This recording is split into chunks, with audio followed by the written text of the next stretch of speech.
Well, anytime we have a national championship, we have a lot of officials to choose from. We want the most experienced officials, the ones that, are less likely to make a mistake, the ones with the best judgment. And we start preparing a month out, talking about some parts of the rules to be focusing upon, and where everybody will be at the race. And then the day before we meet on site, we take a look around, we check out this course, the course maps, where there may be problems. And then on race day, we divide everyone up to have certain sectors, first in transition, so that there's an official available to everyone to answer any questions, to make sure that there's no confusion from the athletes, and they were able to start having all their questions answered and concerns that they may have stayed up for overnight thinking. And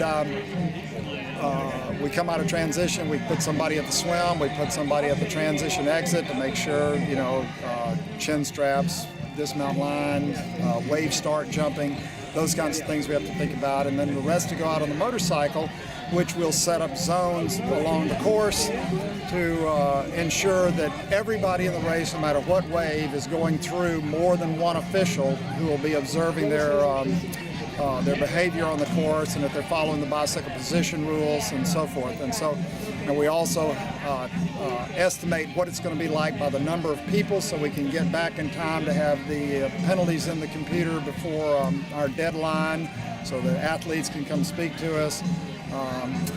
We go to great detail in our description of what we see out the course. There's never anything like writing a number down or writing something like drafting or blocking.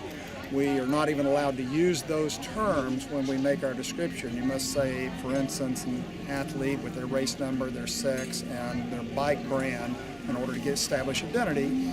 We will then describe something like this: was observed following a lead cyclist at approximately one bike length behind in a static position for 12 seconds, then attempted to pass and failed to pass at 18 seconds, so that we got a description that someone could visually imagine while we're talking.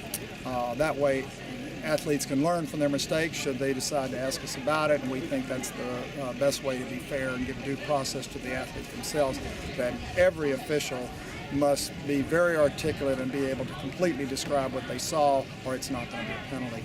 So we do a great deal to try to make sure the athletes are free of any bad calls. We filter out a lot of things. We throw some things out once we see on the course that's turned out not to be a good place to make a call. And at the end of the day, we hope what we have left, something like this, makes the race fair for everyone.